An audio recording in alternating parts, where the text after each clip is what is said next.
इसमें नाटे कद के कारण ये कॉमिक्स की स्टोरी बहुत इंटरेस्टिंग लगी थी। मैंने सोचा था कि शायद नाटा होने की वजह से भोकाल का काम कहानी में कुछ न कुछ नयापन होगा। भोकाल के कॉमिक्स में माइथोलॉजिकल चीज़ें होती है, पुराने चीज़ों की, खास करके ये सब जो सीरीज लिखी जाती थी उसमें एक्शन और हर चीज़ का जॉनर होता था बढ़िया एकदम। और भोकाल के ये सब जो सीरीज चल रही थी तो इसमें लगातार युद्ध का ही सीरीज चल रहा था। और हर हर नई कॉमिक्स में कुछ न कुछ युद्ध का ही चीज़।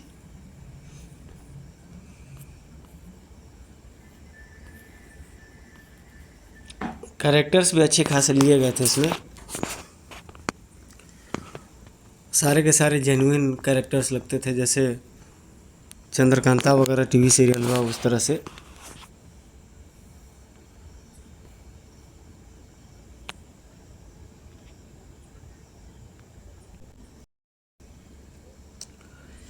इनके पिक्चर्स भी कभी कभी बड़े इंटरेस्टिंग बनते थे, बहुत सुंदर और क्लीन पिक्चर्स बनते थे, बिल्कुल साफ़ सुथरे।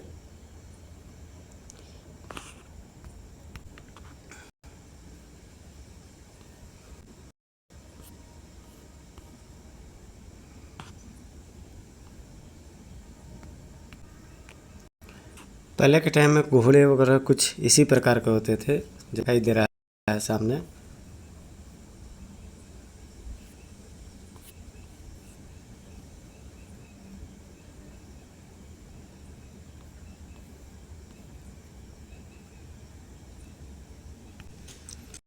पहले समय में शाम के समय जैसे ही शाम का वक्त होता था तो युद्ध विराम हो जाता था।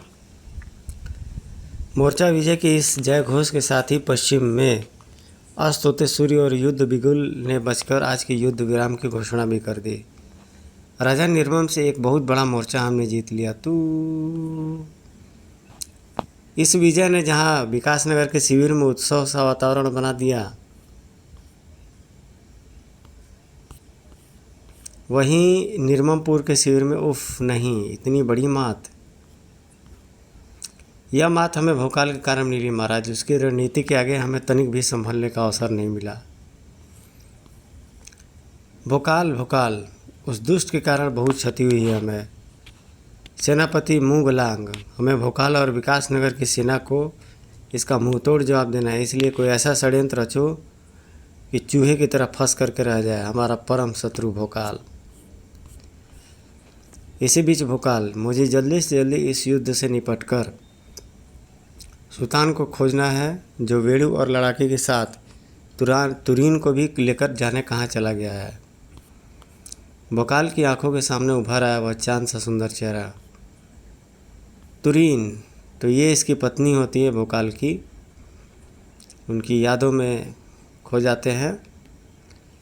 तभी रूपसी सलोनी के अक्स उन्हें दिखाई पड़ते हैं।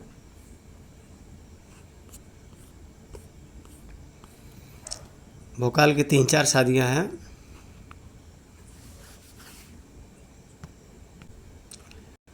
और ये रहा हमारे मकर चक्रव्यूह से रिलेटेड कुछ सैनिकों की बनावट और चक्रव्यूह। यह मगरमच्छ की आकृति का मकर व्यू है महाराज, जिसे मात्र भोकाल को फंसाने के लिए बनाया गया है।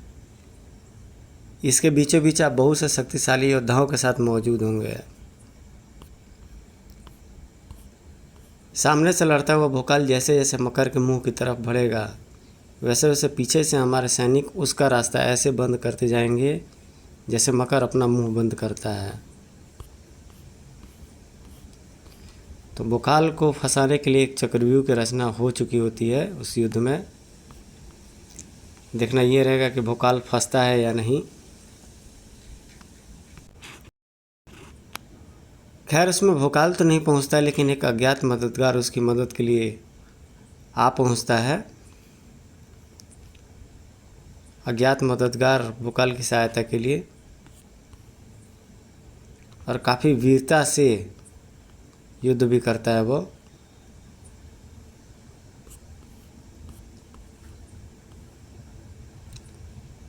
इधर भी कोई उसके अश्व के पैरों को काट देता है।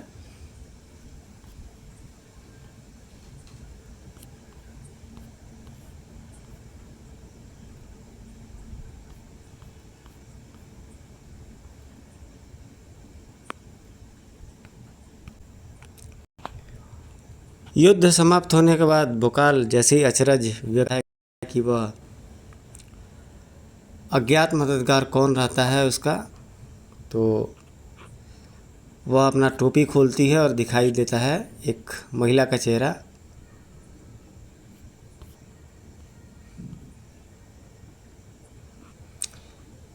वह किसी सैनिक की पुत्री होती है, नाम उसका सुगंधा रहता है।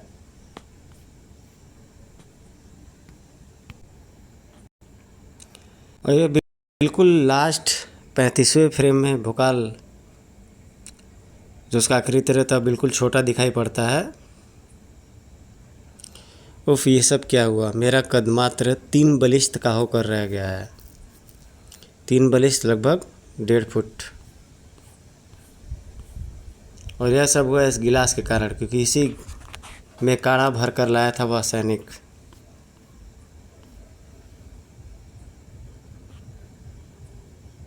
और काढ़ा को पीते ही भोकाल के शरीर में आश्चर्यजनक परिवर्तन होता है और भोकाल आश्चर्यजनक ढंग से छोटा हो जाता है। सेना शत्रुओं से लोहा लेने के लिए युद्ध क्षेत्र में जा चुकी है, परंतु मैं उनकी मदद को वहाँ नहीं जा सकता, क्योंकि मुझे इस रूप में देखकर सेना का मनोबल गिर जाएगा। सेना के मनोबल गिरने का अर्थ पराजय होता है। परंतु मेरे एकाएक गायब होने की वजह से क्या सैनिकों का मनोबल न गिरा होगा? भोकाल को जिसका भय था, यही बात शाम को सबके सामने आ गई। ओह! सैनिकों के उतरे चेहरे पस्त हौसले बता रहे कि आज के मोर्चे से पराजित होकर लौटे हैं सभी। ऐसे में मुझे इस रूप में देखकर सभी को गहरा धक्का लगेगा, इसलिए मुझे उनके सामने नहीं पड़ना है। वहाँ से हटकर अर्धविक्षिप्त सा एक तरफ भाग खड़ा हुआ भोकाल उन पैरों से टकरा कर रुक गया जिसका स्वामी था बलवान सिंह। महाबली भोकाल, ये तुम हो? परंतु तुम्हारा छोटा सा कद, ये क्या हुआ है महाबली? सब बताऊंगा बलवान सिंह, परंतु तुम पहले मुझे अपने शिविर ले चलो। मैं नहीं चाहता कि मैं किसी अन्य की निगाहों में भी आऊं। फिर से गिरी बलवान सिंह के शिविर में। तुम्हारा कहना एकदम सही है भोकाल। तुम्हें बौना बनाने के पीछे अवश्य किसी ने षड्यंत्र रचा है।